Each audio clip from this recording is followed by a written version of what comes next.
Hey guys, Aaron Chapman, Security National Mortgage Company again, coming back to you. And I know my background looked like scorched earth. The reason I put that up in reality is just because that's how everybody feels is going on with this coronavirus and the shelter in place thing, and then what's going on with the mortgage market and the stock market and everything else. There's a lot of freak out going on with this. And it reminds me, of how I felt back when I was in high school. I was heading down the highway and I could see off in the distance to the right of me this glow out there, and I could see flames way out in the distance. And then as I continued down the highway, I could see the silhouette of the barn and silo and the corrals of our cattle ranch in between me and the flames out there. And there was this massive amount of flames running across the fields out there. And I realized that was our place on fire. So I took one of the dirt roads off the highway and started hauling ass all the way out there as fast as I could. I had no idea what I was going to do. All I knew was there was a place was on fire and I needed to get out there. And so when I got there, I found that my dad was there with one of our ranch hands, John. And they're walking back with all this fire starting material with them. They had set the fields on fire. Now what they did was they did a controlled burn around the outside edges and then lit the whole center up. And the whole place went up, and it was massive flames as far as you could see. And this is what it looked like the next day, exactly what you're seeing right here. And what it ended up being was at first I freaked out. It's like, wow, this was devastating to our place. But they did it for a reason, a controlled burn for a reason, because it had been a little while since we had anything like that happen to our fields. We've been working those fields for several years. And now when they burnt that field down like that, the next year, everything grew up faster. They grew up, extremely thick and lush. And we had a lot of, it was a great hay season for us for our cattle. So when we're going into the next winter, we had way more feed than we had previous years. And we were already putting up ridiculous amount of feed for our cattle. So this is how we're sitting today. We've got a situation where we've had all this massive use of our resources for the last 10, 12 years. Now kind of on fire, if you will, in a way, and people are panicking. But in reality, it's nothing to panic about. This is a natural course, a natural cycle that when it comes back around and things settle down, that season following might build some amazing things for us if we work it properly. Now, we still had to work the ground. We still had to go out there and plant. We had to do our normal thing.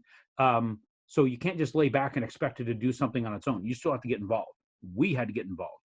And when we got involved, we yielded some amazing results from it. So don't get too scared of this.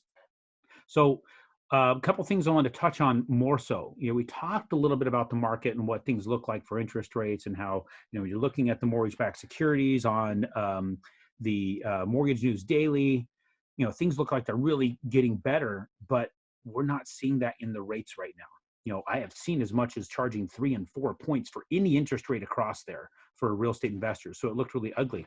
These last couple of days has been a lot cheaper than that, but it's still a charge. They're still charging for any sort of closing as far as the points are concerned in the mortgage-backed security or in the loans for investors. Why? Because it's a higher coupon. Remember we talked about the different coupons, the 3%, the 3.5%, the 4%, which I had you guys watching. You've also got the 4.5, the 5, the 5.5, the 6. These coupons are higher, meaning it's going to be a higher rate coming from that coupon to whoever's borrowing those funds. So the higher interest rate loans, which is typically going to be your investor loans, are going to be the ones that are going to be what's perceived as riskier because people want to refi the higher rates. They're not thinking about the real estate investor and how this is a great rate for an investor. They're just thinking it's higher rate. People have been refinancing higher rate recently. We got to charge more money for that. Why? Because the servicing companies are not buying the servicing on those. Now, they're saying you're going to either give us those loans or pay us to service it. We talked a little bit before about the servicing side of it, where a servicer, and I was actually a little bit off on how I described this. It was right in my head, but how it came out from my head to my mouth was not correct. So a servicer, say a $100,000 loan will pay like $1,000 to get the servicing.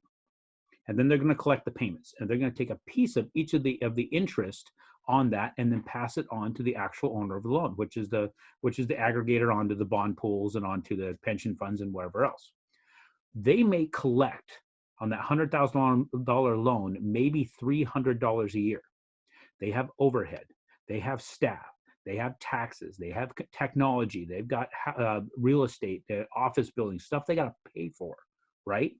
On top of that, they paid $1,000 to get your loan to be able to service that for you. So they're only making $300 a year, and then they got to pay all the expenses associated with managing that. Now you see it can take upwards of 3-4 years to break even, just to break even. And then people have been refinancing within 1 or 2. They're not breaking even. They're losing money. And so now when they see the higher interest rate stuff, anything below the, the owner occupied rate, they're thinking in the back of their mind, we don't want that because somebody's going to refinance that. They don't realize, I've been telling real estate investors, don't refinance if it's rate and term. They're not thinking, they don't know Aaron Chapman. They don't give a damn about Aaron Chapman. Why should they? Right?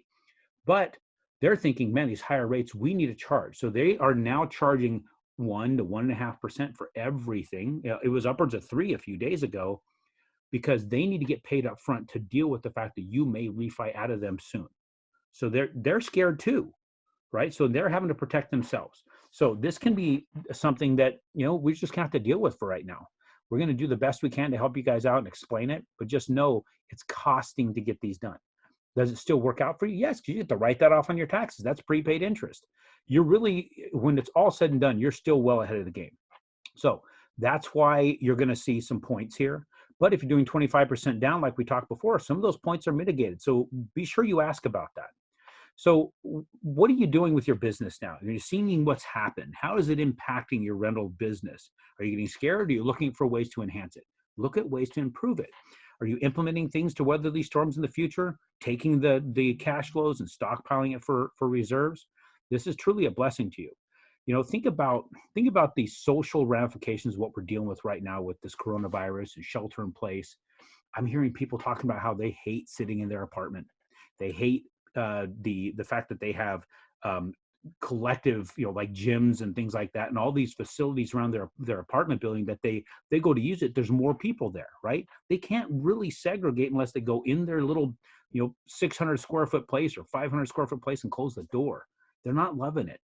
What are they thinking about right now? They're thinking, I want a single family place to rent. Think about that. You guys are thinking about buying into apartments.